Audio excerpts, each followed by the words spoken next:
Indépendance, cha-cha, tozumiye. Oti kwanza, cha-cha, tubakidi. Au table ronde, cha-cha, baganye.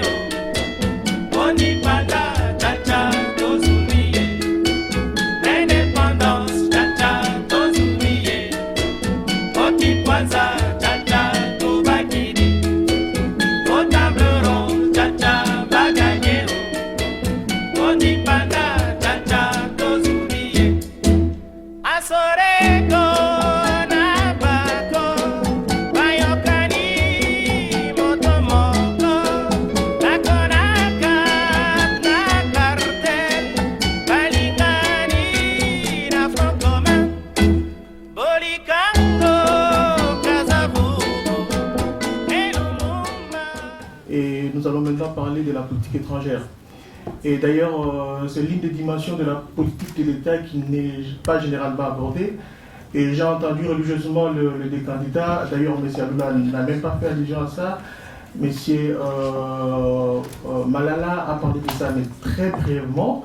Mais nous allons encore revenir sur ça. Alors, pour commencer, je vais poser une première question globale aux des candidats, de savoir déjà quelles sont vos visions en matière de politique étrangère. Je commence avec M. Aloula. Ok, merci. Pour 2 minutes 50. Ok. La première vitrine de notre pays, ce sont nos ambassades. D'abord, je vais parler plus dans le sens de la perspective d'avenir que ce qui s'est passé ou ce qui se passe actuellement. Dans notre politique étrangère, nous allons prendre les Congolais qui ont vécu et évolué dans leurs pays respectifs dans la diaspora pour être notre vitrine, parce que dans toutes les décisions que nous prenons ou dans toutes les relations que nous développons, il y a eu un aspect culturel qui est très important. Donc, remettre nos ambassades dans l'État, c'est-à-dire avoir une meilleure gestion de la carrière des nos diplomates. On a vu comment ils ont été abandonnés, dans quel état nos ambassades se trouvent. L'état de l'ambassade du Congo à Washington est tellement délabré qu'il y a des vidéos qui sont là pour appuyer ce que je suis en train de dire. Mais dans notre politique étrangère, il y a différents blocs, ce que nous avons appris en vivant dans la diaspora. Il y a les blocs Amérique du Nord et Amérique du Sud, il y a les blocs européens et les blocs asiatiques et notre politique en matière continentale. Donc là-dessus, dans UNIC, nous prenons le pragmatisme rationnel. Tout à l'heure, on avait parlé du choix du modèle économique, mais tout ce qui est bien, le Congo va être ouvert à tous nos partenaires, quelle que soit leur idéologie, gauche ou droite, à partir de l'instant où nous allons prendre ce qui est bien pour l'intérêt de notre pays. En matière de politique étrangère, nous allons développer le ministère des Affaires étrangères en copiant ce qui s'est fait au département d'État, là où on voit qu'au lieu d'avoir un seul conseiller spécial qui est spécial en tout, nous aurions des conseillers spéciaux Moyen-Orient, conseiller spécial Europe, conseiller spécial Amérique, pour nous permettre que nos ambassades soient les points d'entrée des hommes d'affaires de nos pays partenaires vers notre économie. D'accord. Monsieur Malala, vous avez la parole pour la même question. Merci beaucoup. La première chose que nous devons comprendre dans la politique étrangère, c'est que nous devons viser la paix et la sécurité. Et donc, essayer de vivre en paix avec nos voisins, les pays voisins. Et ça, c'est très important. Nous devons chercher en politique, il y a aussi la diplomatie qu'il faut exercer, malgré tout ce qui est malgré notre passé. Nous pouvons avoir eu des frictions avec d'autres voisins, mais ça, nous cherchons à ce que nous puissions essayer de vivre dans le calme dans tout cela. Je touche aussi l'aspect des diplomates, et nous devons donner à nos diplomates une image qu'il faut. Il faut payer, rendre les conditions de vie des diplomates des conditions quand même qui sont admirables, appréciables, et parce qu'ils représentent le pays. Et si on a des diplomates qui vivent comme des mendiants, ça ne va pas. Qui vivent dans des conditions difficiles, ça ne va pas. Les ambassades même doivent représenter l'image du pays. Vous allez par exemple dans beaucoup de pays, vous voyez là où se trouve l'ambassade de la RDC et vous avez pitié. Et vous regardez là où se trouve l'ambassade du Rwanda, mais vous vous dites, mais ça vient d'où? Vous croyez que le Rwanda, vraiment, c'est comme si les Rwandais étaient les États-Unis ou quoi que ce soit. Vous regardez la petite ambassade du Congo, c'est vraiment triste à voir. Et ça, ce sont des choses que nous devons discuter, que nous sommes en train de voir. Dans la politique étrangère aussi, nous voyons des relations entre États dans lesquelles nous privilégions des relations dans lesquelles on voit par exemple, nous voyons le commerce, des relations liées au commerce entre États, et nous voyons aussi des relations qui sont, comme on dirait, des choses qui nous bénéficient. Il y a la politique d'une certaine façon où nous devons chercher à trouver des moyens d'être amis, réels amis, parce que la RDC en fait n'est pas considérée comme un pays ami comme tel, ou comme un pays partenaire. Aujourd'hui, nous avons des pays comme nos voisins qui ont des relations privilégiées, j'ai dit privilégiées, avec les États-Unis d'Amérique. Ça ne peut pas se passer avec ceux qui sont au pouvoir aujourd'hui. Je pense que nous avons de la grâce que parmi nous et dans mes entretiens, dans nos entretiens même, parce que vous nous excusez, nous venons des États-Unis, mais c'est là où nous vivons, dans nos entretiens, nous voyons que ces gens ils commencent à respecter la classe actuelle qui veut se lancer dans la politique congolaise. Et nous pensons que de telles relations déjà montrent que ces gens commencent avec le respect qu'ils nous témoignent, que nous pourrions facilement commencer à influencer certaines relations privilégiées aussi pour que les intérêts des autres soient protégés. Vous savez, dans la politique étrangère, nous devons commencer à reconnaître quels sont les intérêts belges que nous devons préserver, quels sont les intérêts français, quels sont les intérêts américains. Nous devons connaître ces choses-là parce que la politique, si nous ne faisons pas attention à ces choses, si nous ne savons pas comment pouvoir garantir à ces gens que nous sommes amis, que vous avez vos intérêts ici, et voilà aussi comment nous pouvons recevoir. En anglais, on parle de win-win, c'est-à-dire que nous gagnons, vous gagnez, et vous montrez aux autres que nous ne sommes pas une menace, que la RDC ne sera pas une menace pour vos intérêts, mais aussi voilà quels sont nos problèmes, quelles sont nos difficultés. Donc dans toutes ces choses-là, nous pensons que nous pouvons arriver à privilégier certaines relations et donc dans le plan international. D'accord, j'ai bien compris. Monsieur Peter, vous avez une question aussi? Oui, j'ai une question pour les deux candidats. C'est effectivement un beau rôle quand on est opposant, qu'on veut accéder au pouvoir. Celui qui sort a un bilan à défendre, celui qui entre n'a qu'un projet à proposer et il n'y a pas de garantie. Mais j'irai d'une façon échelonnée. Et la toute première question, c'est celle-ci.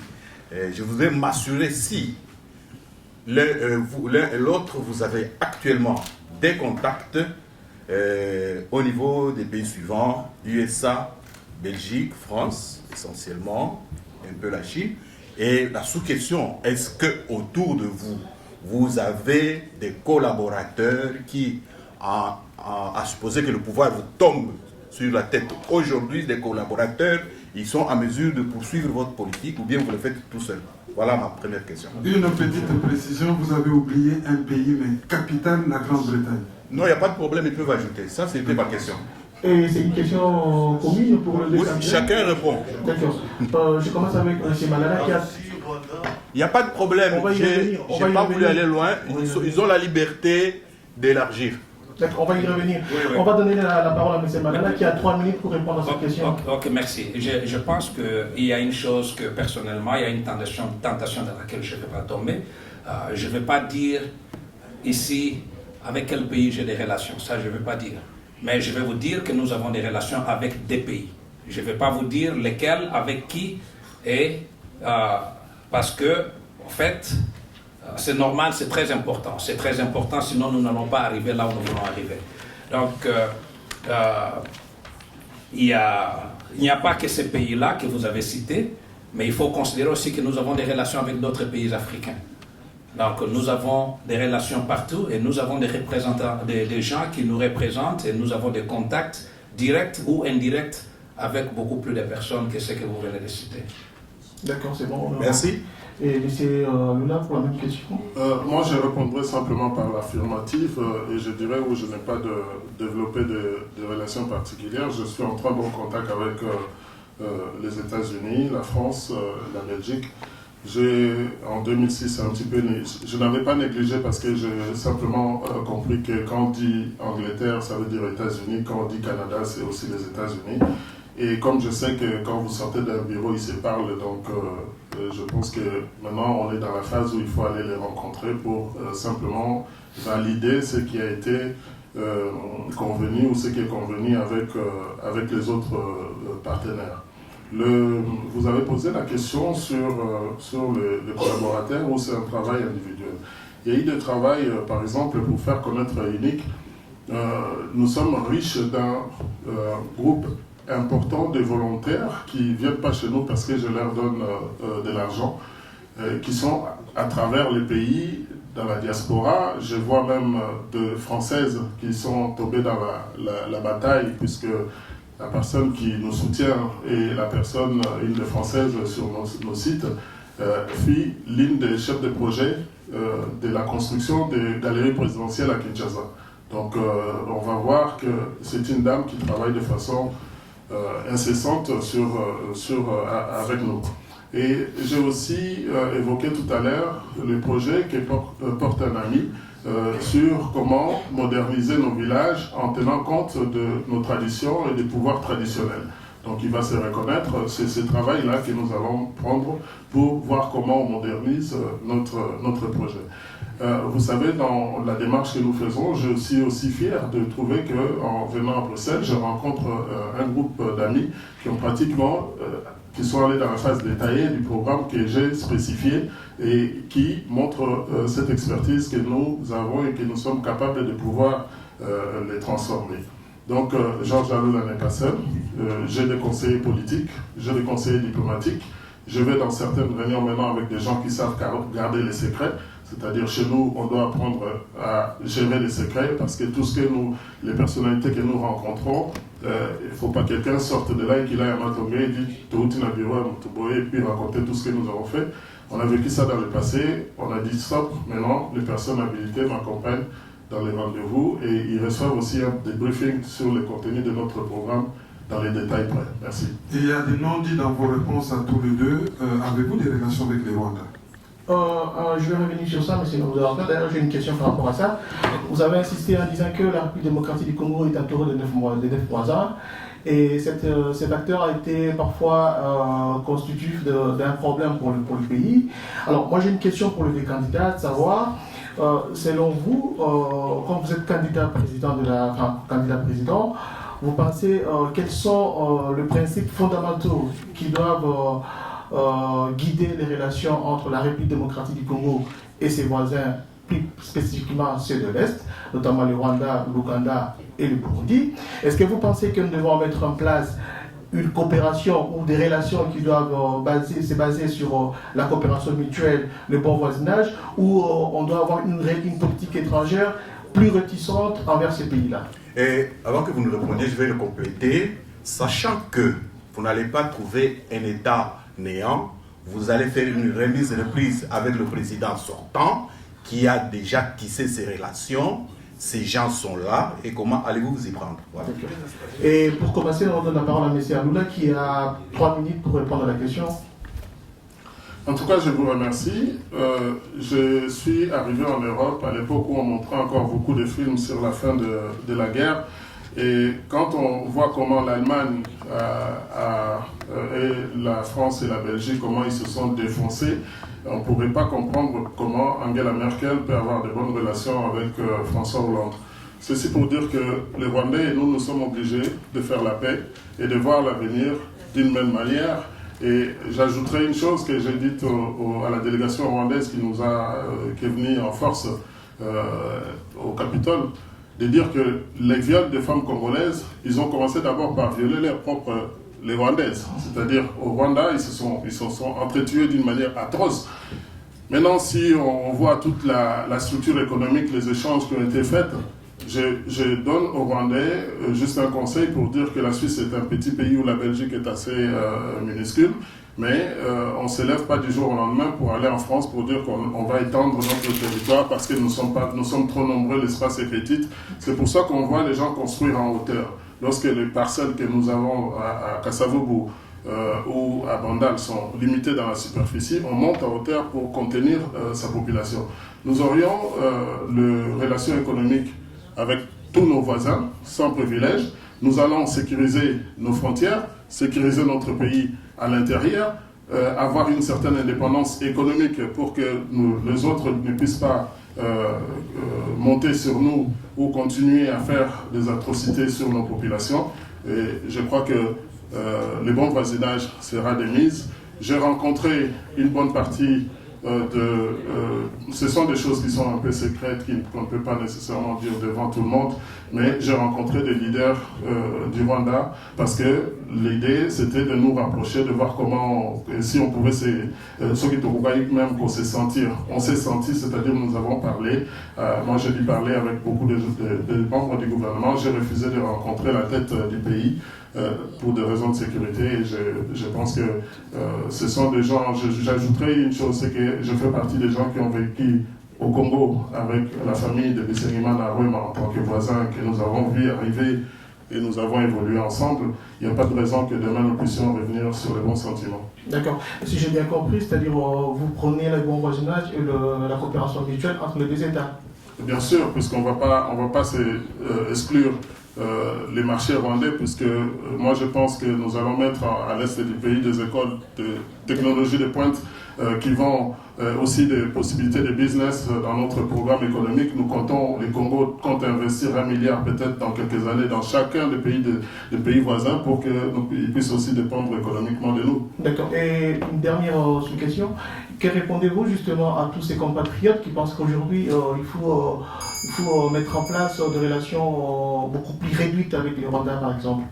Non, il faut c'est Congolais qui pensent comme ça. J'ai donné l'exemple tout à l'heure de l'Allemagne et de la Belgique et de la France. Il ne faut pas avoir peur de l'avenir. Chacun, lorsque les Congolais seront maîtres chez eux et qui vont démontrer ce de quoi nous sommes capables, les Congolais, on a vanté notre hospitalité. Il n'y a pas de raison de croire que nous devons être en guerre avec les Rwandais indéfiniment. La guerre doit s'arrêter. Il y aura changement de leadership dans la région. Nous espérons que le nouveau leadership qui va arriver au Rwanda, au Burundi, en Ouganda et en Ouganda seront en phase avec nous et ils seront protéger leur population. Ce sera aussi notre tâche. D'accord, merci beaucoup pour votre réponse. Et M. Malala, vous avez 3 minutes pour la même question pour nous répondre. Merci beaucoup. Nous sommes obligés, nous sommes condamnés à appliquer la politique de bon voisinage au Congo. Ça, nous sommes obligés, nous n'avons pas de choix. Et vous devez savoir une chose que si les Rwandais, vous donnez l'exemple du Rwanda, si les Rwandais se sentent menacés, s'ils se sentent menacés, alors le Congo sera instable. Donc ça, vous devez reconnaître.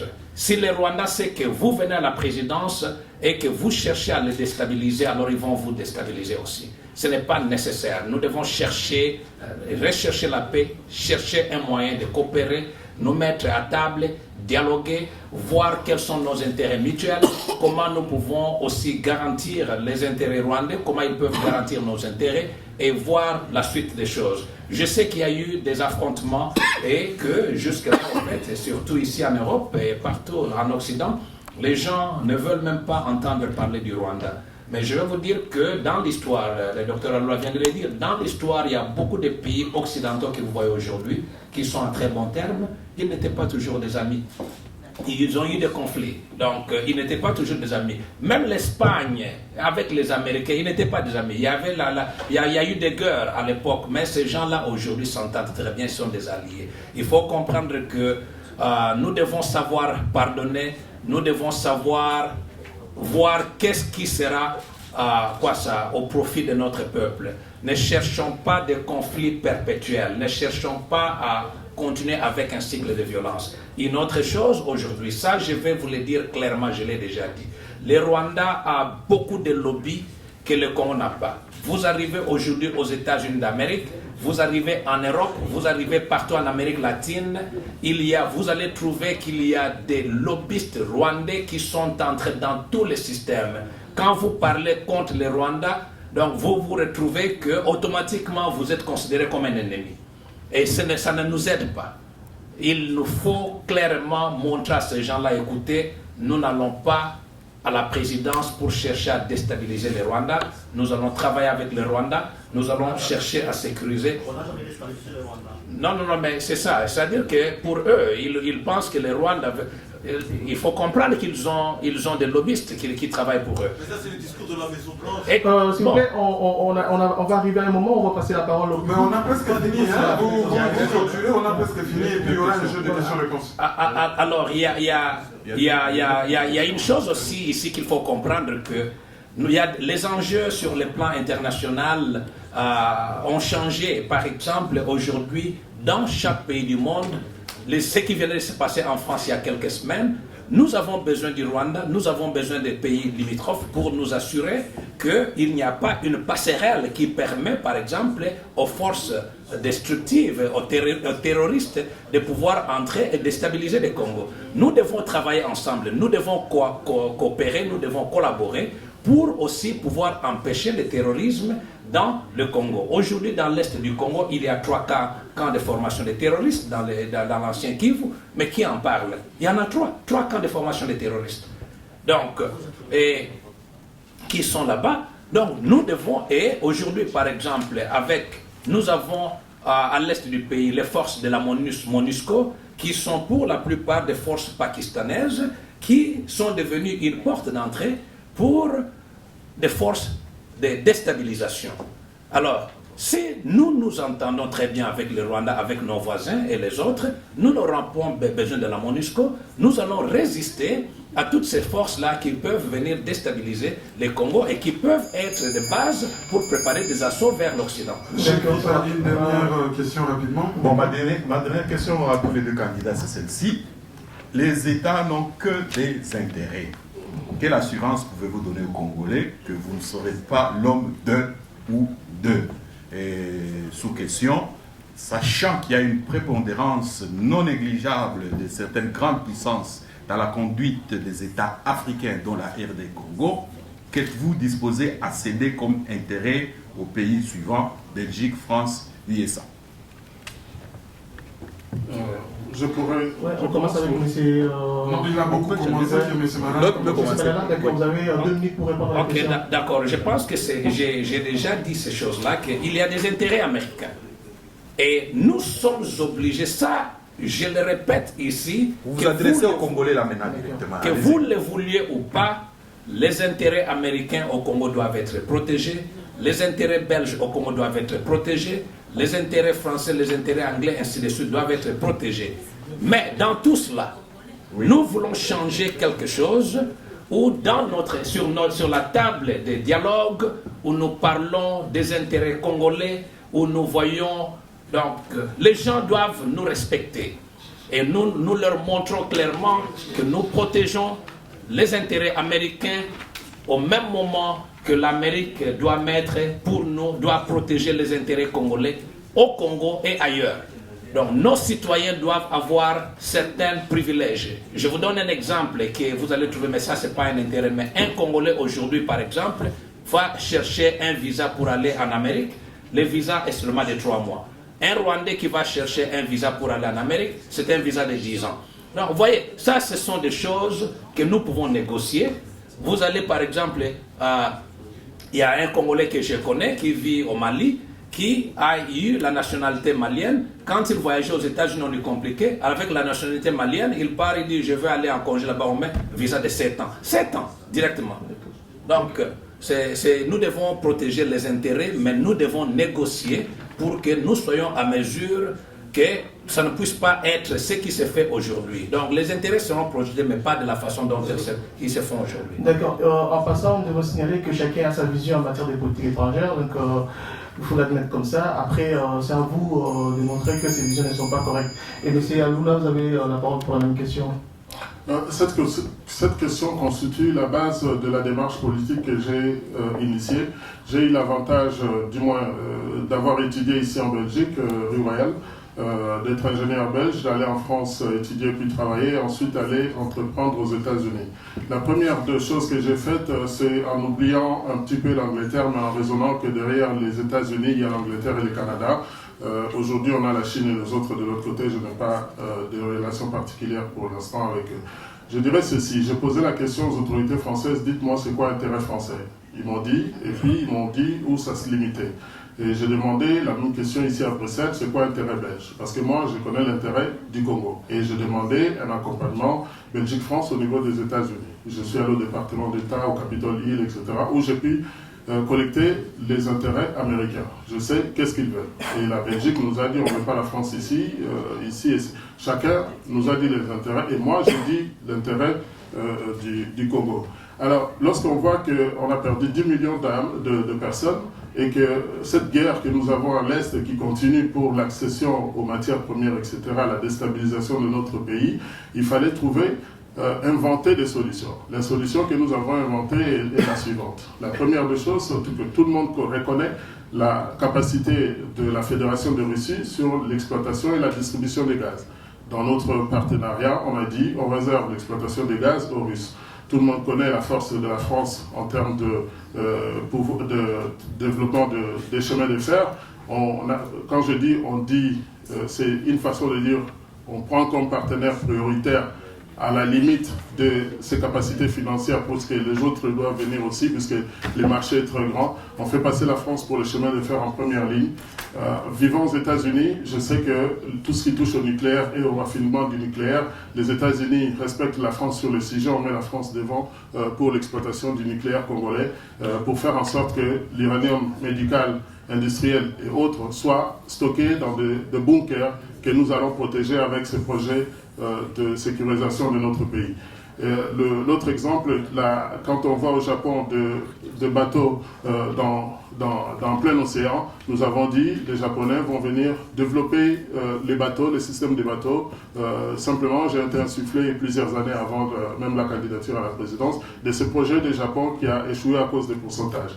La Chine est là, la Belgique est là, vont jouer un rôle important, sachant que l'Union européenne, où nous sommes, réagit en termes communautaires, c'est-à-dire que si nous donnons 13% des affaires que nous allons développer à l'Union européenne, ils vont se les partager entre eux, et nous, les Congolais, on sera sous les parapluies sécuritaires comme on l'a été, puisque le Congo a été un partenaire de second niveau avec l'OTAN.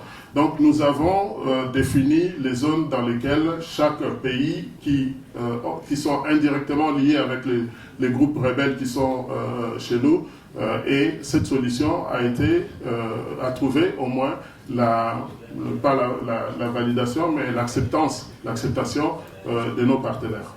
En ce qui concerne la place de la femme, pour dire que l'État congolais n'a jamais été un État rétrograde en matière de la femme.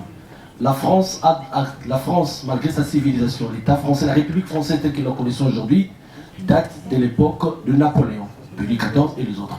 Alors, je me dirais même Louis XIV, Napoléon et les autres. Donc c'est plus de 4 siècles que la France est ce qu'elle est aujourd'hui. Mais les femmes en France ont voté pour la première fois en 1955.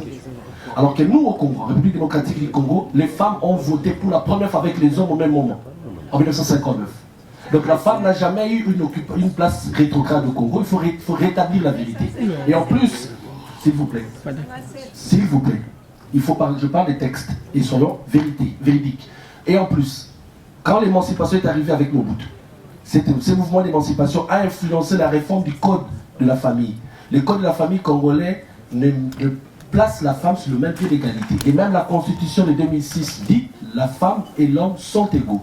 Seulement, dans les mœurs et selon la coutume congolaise, la femme mariée est dépendante de son mari. Elle n'est même pas sous l'autorité de son mari, elle est dépendante de son mari. Il y a un régime de dépendance de la femme mariée.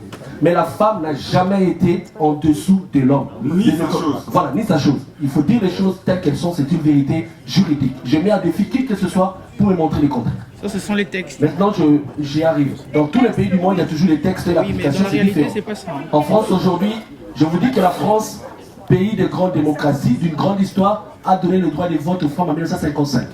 Mais ça ne se limite pas à ça, le droit des femmes. Merci, monsieur, s'il vous plaît.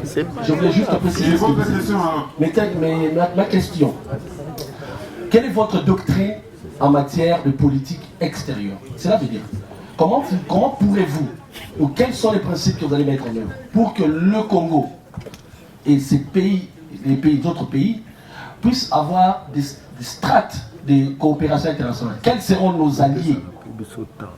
Quels seront les principes pour avoir des alliés, pour être allié du Congo? Et comment le Congo peut être allié des autres pays, surtout les grandes puissances? Quels seront les principes pour être amis du Congo? Quels seront les principes pour être partenaires du Congo? Et quels seront les principes pour être définis comme ennemis du Congo? Et surtout, comment pourrez-vous définir tout cela par rapport aux relations État-État et gouvernement? Et deuxième dernière question, qu'est-ce que vous comptez faire pour réhabiliter l'honneur, la dignité du Congo sur le plan international? Et ne me dites pas ce que les autres n'ont pas fait, parce que je le sais. Merci. Depuis le début, je voulais intervenir justement par rapport à l'honneur. Vous parlez tout à l'heure, vous avez pris un exemple du professeur Mukenge qui a eu des titres, mais malgré tous les titres qu'il a eu, qu'il a été reçu aux États-Unis, et chaque fois, aujourd'hui, il faisait un séminaire encore une fois, mais les femmes continuent à se faire violer. Tout à l'heure, on avait expliqué qu'il y a une différence entre la théorie et la pratique. Donc, ça, c'est par rapport aux femmes.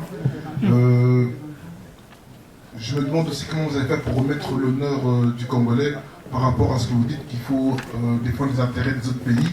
Mais à partir du moment où les intérêts des autres pays nous, ça nous propose intérêt à nous, comment vous allez faire pour négocier ça? Et ça, je ne sais pas vraiment. Le matin, quand on parlait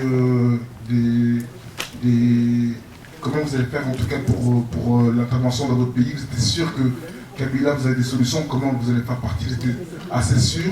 Et j'allais vous poser la question dans le premier panel, comment vous avez des certitudes et sur quelle base vous vous donnez pour être aussi certain de vous? Maintenant, j'ai eu les réponses parce que vous avez expliqué que vous avez des liens l'un et l'autre avec les puissances occidentales, notamment les États-Unis, donc c'est eux qui vous ont promis, mais c'est les mêmes personnes qui ont promis de faire partir, qui l'ont mis en place et qui soutiennent les régimes qui le maintiennent en place.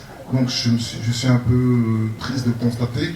Vous nous avez rappelé depuis le matin en fait que les nerfs de la guerre c'est toujours l'argent, puisque vous avez dit vous à plusieurs reprises que oui, vous avez de l'argent, vous avez de l'argent. Peut-être que nous justement c'est pour ça qu'on est faible. La diaspora, c'est qu'on n'a pas encore mis un système économique qui pourra faire en sorte que demain on devient un poids lourd. Donc peut-être que c'est une leçon qu'on devrait retenir.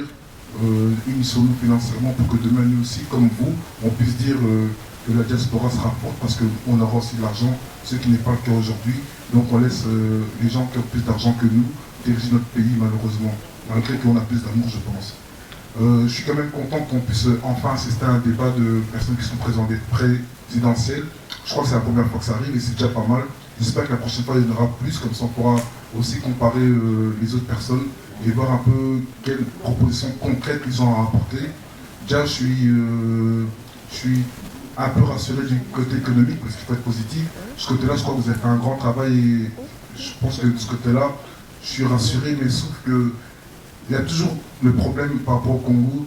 Vous avez dit hier les intérêts, notamment vous deux, vous avez un point commun, c'est que vous êtes appuyés vous deux par les États-Unis.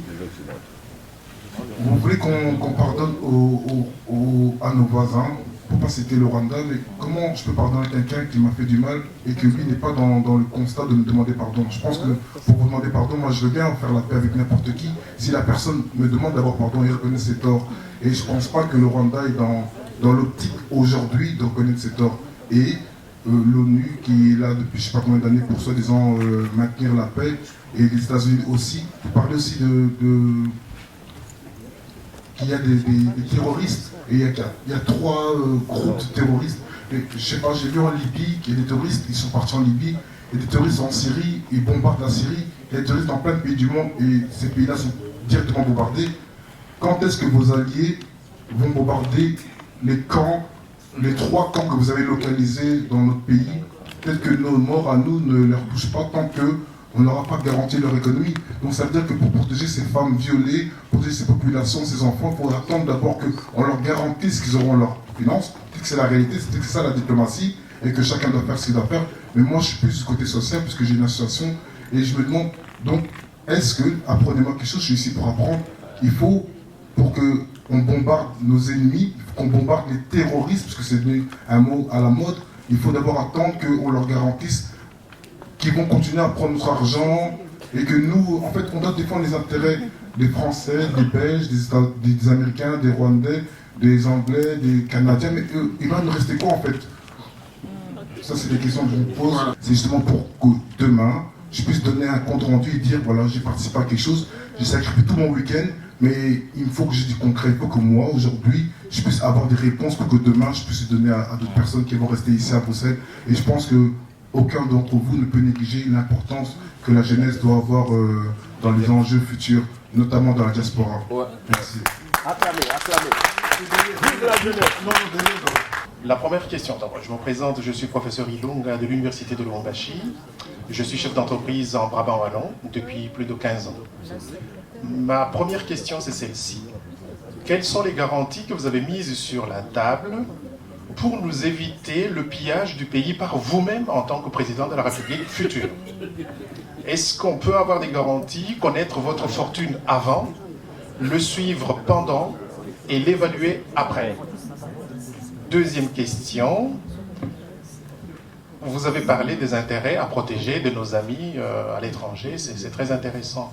Avez-vous eu l'intelligence de comparer quelle est la proportion des intérêts des étrangers au Congo que vous allez protéger et les intérêts des Congolais que vous allez développer? Parce que je pense que dans le donnant-donnant, nous devons, nous les intellectuels, avoir quand même une proportion de pourcentage. Si je protège les intérêts de mon voisin de 30%, qu'est-ce que je reçois de lui en retour? Ça, c'est ma question.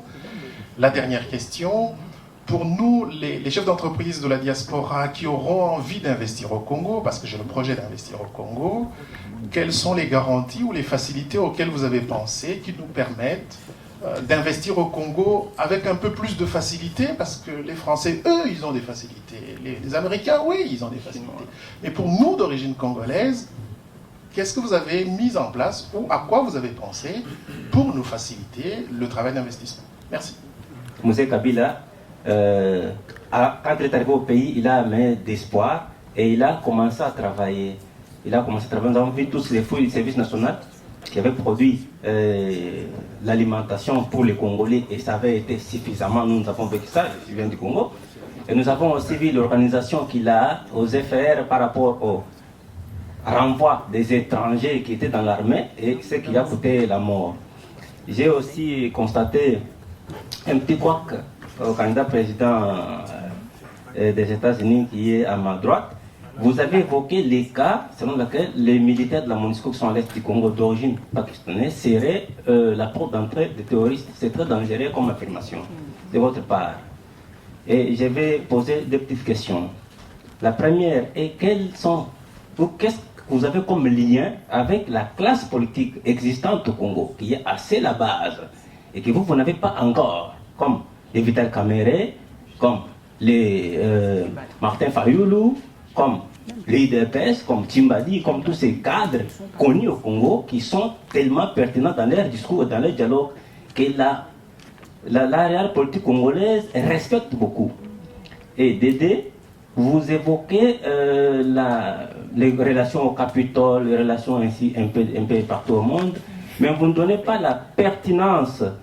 C'est les mêmes relations que vous évoquez. Aujourd'hui, ils nous envoient un facilitateur au Congo. Vous êtes sans ignorer qu'ils font ça. Ils vont le faire aujourd'hui. Mais s'ils vous jouent les jets des dames pour vous dire que nous n'allons pas vous envoyer un facilitateur pour vous imposer, parce qu'ils vont nous imposer, vous dites non, vous allez avoir une élection. Mais l'élection où il n'y a pas d'argent, où on a nommé les gouverneurs qui sont déjà acceptés, c'est un peu hypothétique de votre part. Veuillez nous éclairer là-dessus. Merci, je vous remercie. Je comprends quand vous dites que le Rwanda est voisin éternel du Congo et partant de cette évidence, on doit poser les jalons d'une politique de paix. Mais, j'ai dit bien mais, et M. Malala rajoutera qu'il faut savoir pardonner. Et je crois que le vrai pardon passe par la justice.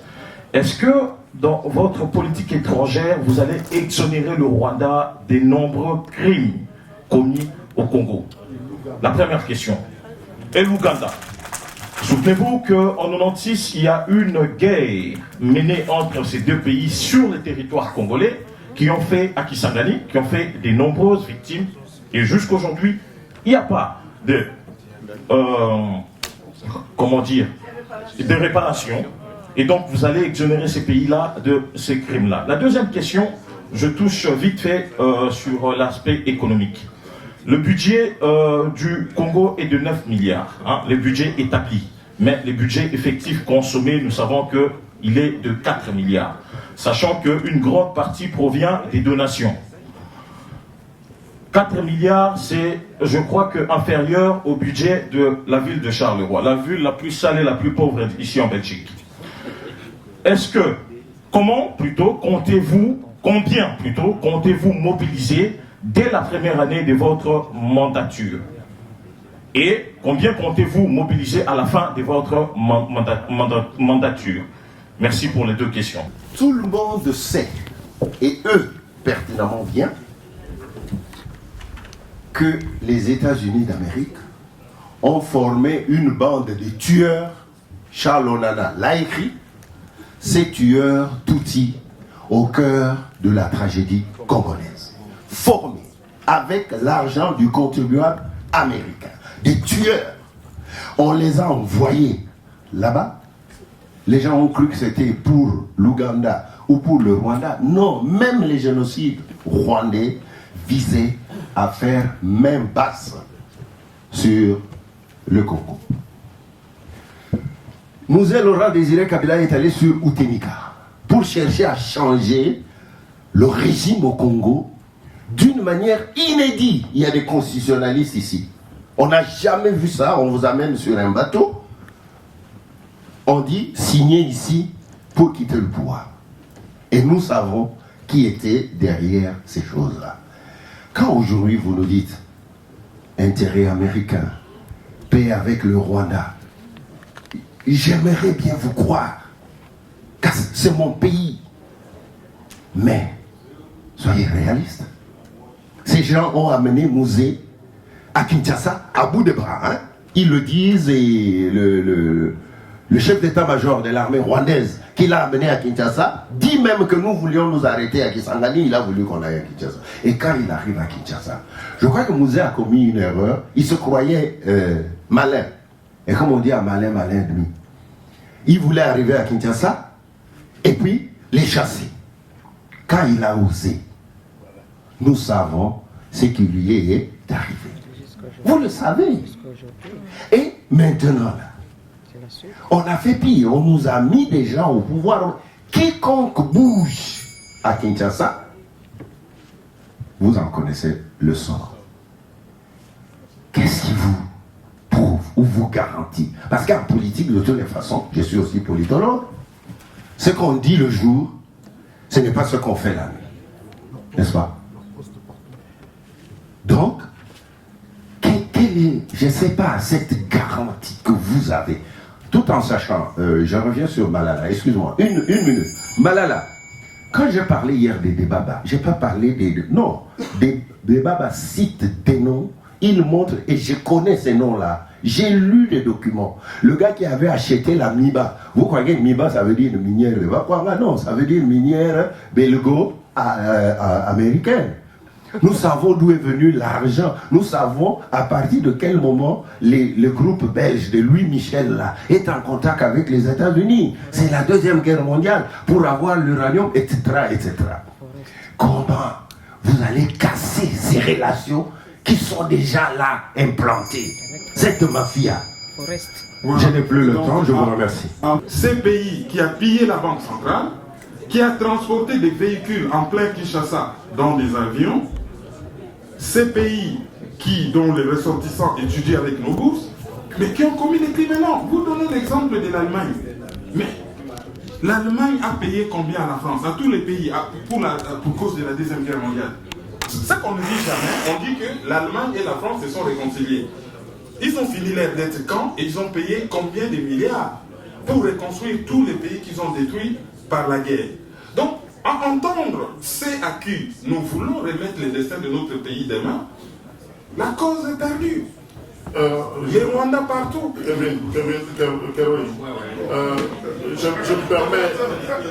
me permets de... On peut pas être modérateur par rapport à ça. Oui, non, je me permets quand même de mentionner certains aspects de problèmes, chers amis. C'était pas une rencontre de parti unique où je serais rentré beaucoup plus loin dans le développement de certaines choses. Nous sommes dans un débat. Donnez-nous comment dirais-je, les bénéfices du doute lorsque nous n'avons pas mentionné une chose dans le sens que vous souhaitez que nous puissions les mentionner. Et puis, dans notre culture à nous, on ne sait pas que lorsqu'on parle de secrets, les secrets à des niveaux. On vit dans un pays où les secrets niveau 1, niveau 2, top secret, c'est-à-dire que tout élément sur mon bureau qui porte le signe secret top niveau 2 ne doit pas figurer dans mon bureau si je ne suis pas dans le bureau. Niveau 3, lorsque j'envoie un courrier secret niveau 3, je dois les mettre dans une deuxième enveloppe pour que les destinataires, les vrais destinataires ne soient pas identifiés par les services postaux. Niveau 4, c'est le niveau, ça va jusqu'au niveau 5, le congressman, le président de la République, etc. Nous sommes en train de parler d'une nation, de sa sécurité. Souffrez que je ne puisse pas dire de quelle arme il s'agit, de quelle personnalité. Nous avons combattu le système rwandais aux États-Unis et nous avons réussi à retourner la vapeur à la faveur du peuple congolais.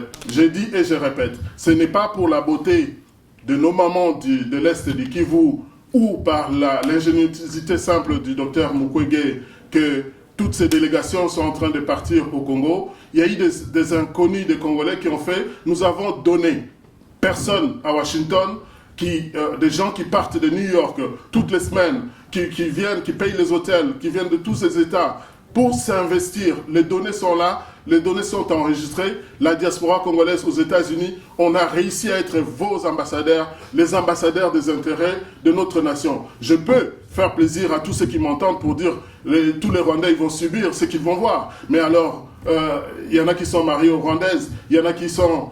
Pourquoi donner cette peur-là indéfinie au Congo? Moi, je dis que le Congo, en se mettant debout, les gens vont jouer à hier. C'est un langage diplomatique qui veut dire ce que ça veut dire. Hier, c'est Mobutu qui est parti chasser ces groupes-là avec le général Mayele. Vous le savez qu'ils les ont chassés à 2 reprises. On avait une armée qui n'était pas tuyauté, qui était affaiblie pour des raisons internes. Mais demain, nous allons remettre en place l'armée congolaise. J'ai souligné tout à l'heure que nous passerons notre armée à 600 000 hommes.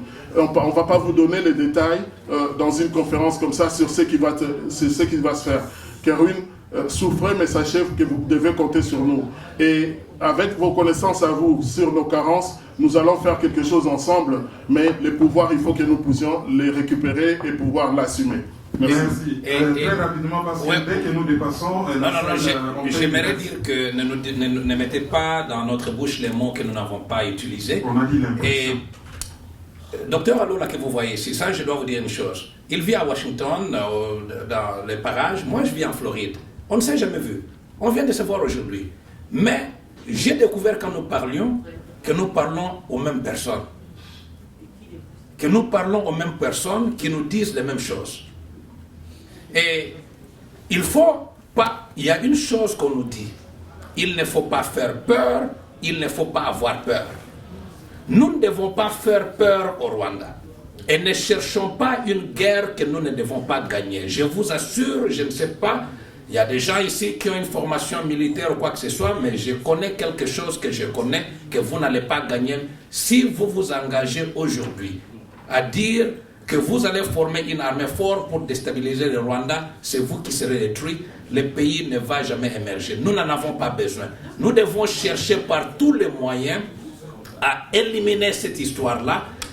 Même s'il faut, je ne veux pas, il y a des gens qui utilisent le terme que pour le bien-être du Congo, pour stopper le cycle de violence, pour redonner aux Congolais quand même la paix, le temps de vivre, nous pouvons pardonner et avancer. C'est faisable. Nous n'allons pas entrer dans les détails ici. Il y a des choses que nous ne pouvons pas discuter. Mais nous voulons vous dire que ça ne nous servira à rien, parce que ne pensez pas que si nous engageons une guerre, que ce sont des Rwandais seulement qui vont mourir, il y aura des Congolais qui vont mourir. Vous n'allez pas me dire que la mort un Congolais de plus n'est pas aussi importante.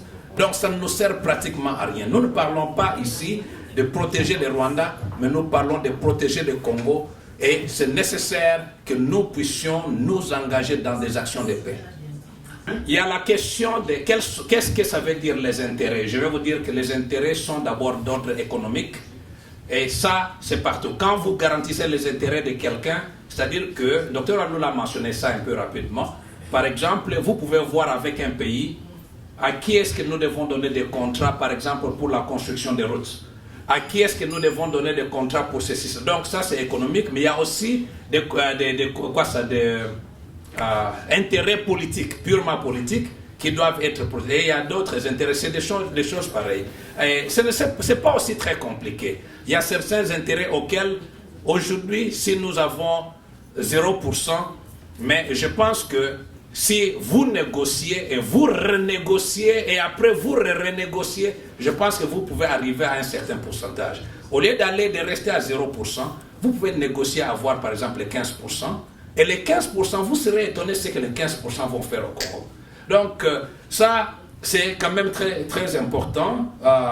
Quelqu'un posait encore une autre question un instant un peu vite. Ce que vous mettez en place par rapport aux investisseurs congolais qui vont au Congo. Voilà.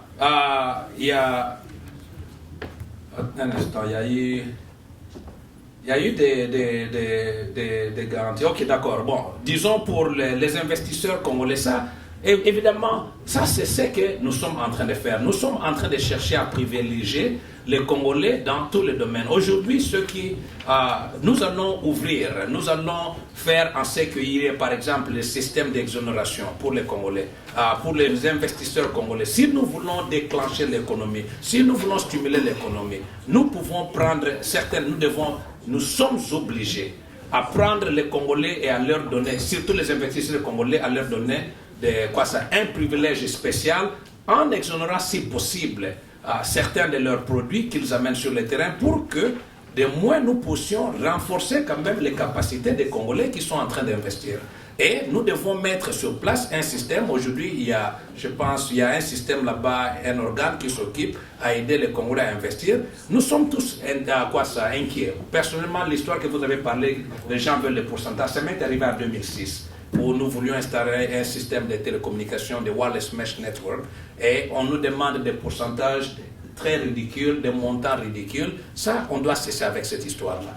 Donc, nous sommes... Dernière question par rapport aux politiques qui sont sur place, les Fayoulou et les autres, comment est-ce que vous allez les... Ok, d'accord. D'accord, j'avais parlé ici, vous voyez, nous sommes sur place au Congo.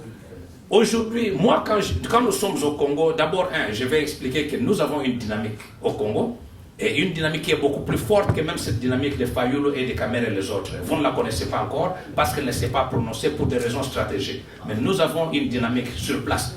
Mais je vais aussi vous dire une autre chose, que aujourd'hui, que moi je vous parle, ce n'est pas aujourd'hui seulement que ce n'est pas ici seulement que je parle, certains d'entre vous connaissent, moi je passe à la télévision au Congo sur place à Kinshasa et je parle et je vérifie ces personnes-là. Je suis à Kinshasa. Cette année ici, je revenais de Kinshasa, je venais de passer 2 mois à Kinshasa en train de confronter toutes ces personnes.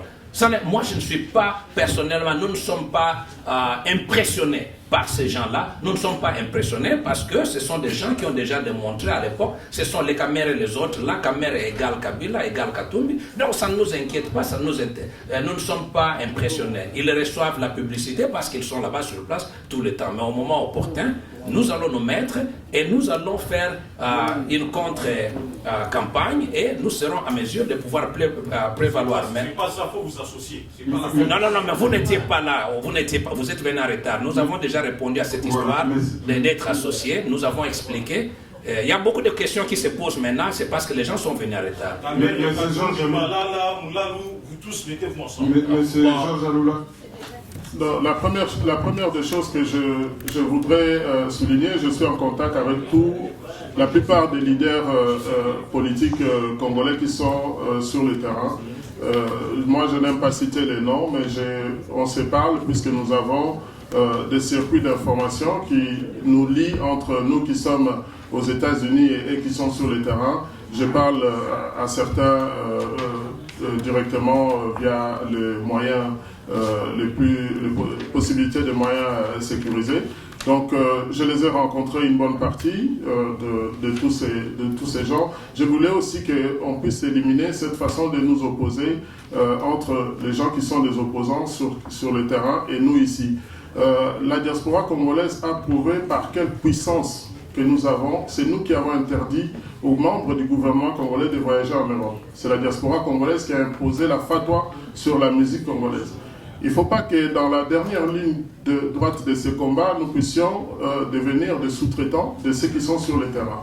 Et quels sont les opposants qui sont sur le terrain libres de circuler? Puisque pour une vraie opposition politique, vous êtes au Congo, soit vous êtes tué, acheté, ou bien vous allez en exil.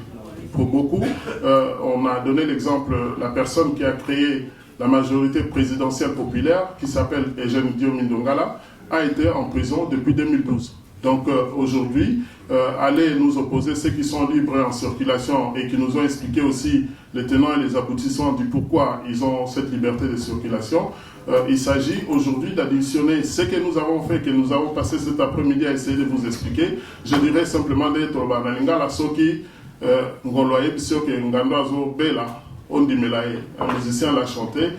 Partez de cette conférence avec ça dans la tête. Essayez simplement d'ouvrir les yeux et de nous regarder pour que vous ne puissiez pas aller chercher. Nous avons fait ce combat depuis 17 ans, Mobutu est parti. Depuis 92, nous avons commencé à nous réunir dans la diaspora pour essayer d'apporter des changements dans notre pays. Regardez-nous en face, habituez-vous à nous, ouvrez les oreilles pour nous écouter lorsque nous parlons. Donnez-nous un petit crédit pour que vous puissiez nous porter, pour que là-bas au Congo, on soit vos représentants pour ceux qui ne pourront pas descendre avec nous, et que ceux qui peuvent descendre avec nous pour aller sur ce combat, sur la ligne droite, qu'ils puissent le faire sans que ce soit nécessairement dans les insultes ou dans les considérations. Je regrette, le professeur Ilunga a mentionné la fortune personnelle. Il y a beaucoup de gens qui ont beaucoup sacrifié leur fortune ou leur temps pour amener notre combat vers le bout. Les changements pour les entrepreneurs, nous allons l'apporter parce que la structure que nous mettons en place va favoriser les investissements des Congolais et des amis du Congo, pour que tout puisse se passer bien pour l'intérêt du Congo et de tout le monde. J'ai dit et je vous remercie. Voilà, c'était donc l'émission Heure de vérité avec les candidats présidentiels pour les probables futures élections de 2016. Nous remercions M. John Malala ainsi que M. Georges Alula. Nous sommes en Europe, les présidentielles de l'Europe, comme vous l'avez constaté, ne se sont pas présentés. Ceux des États-Unis sont velléitaires, ils sont là, ils se sont déplacés, ils font des choses, c'est à féliciter. Vous le verrez, vous verrez cette émission dans toutes les plateformes qui comptent et qui voudront bien la diffuser. C'est un début d'exercice, je pense que ça va susciter des vocations et ça nous permet d'avoir au moins quelque chose de concret. Qui sont-ils? Qu'est-ce qu'ils ont fait? Qu'est-ce qu'ils font? Qu'est-ce qu'ils comptent faire? Et qu'est-ce qu'ils peuvent faire? Et en une émission de 3 heures, on ne peut pas tout épuiser, mais au moins on a survolé l'essentiel. Donc nous remercions les deux qui ont bien accepté cet exercice. On remercie aussi Madame Juliette qui a été le modérateur de la séance. Je laisse le micro à la rapporteuse. Je laisse le micro à Pat Fatoma qui a un communiqué pour vous. Et puis moi, je ferai une ou deux petites interviews dans le couloir, donc ne soyez pas surpris si je vous aborde, pour certaines personnes dans la salle, pour 1, 2 ou 3 petites questions. Sur ce, je vous dis merci, au revoir. Merci Kervin, merci aussi à Madame Monkassa, qui a été la deuxième rapporteure de cette séance. Cet exercice est très intéressant parce que plus aucun candidat ne pourra dire « je ne veux pas faire de débat ». Donc ça a commencé aujourd'hui. Des candidats, des possibles candidats à la présidence ont commencé à débattre. En tout cas, ils n'ont pas fui les questions, même si les questions étaient parfois très difficiles. Mais ils ont, même si à quelques instants ils l'ont fait diplomatiquement, parce qu'on a beaucoup senti des réserves de certains, en tout cas, je ne sais pas s'ils ont peur de quoi, mais le débat a eu lieu. Et cette première, à mon avis, devrait ouvrir la porte jusqu'à 2016. Plus personne ne doit dire « ah non, pas de débat ». Merci beaucoup. Avant que...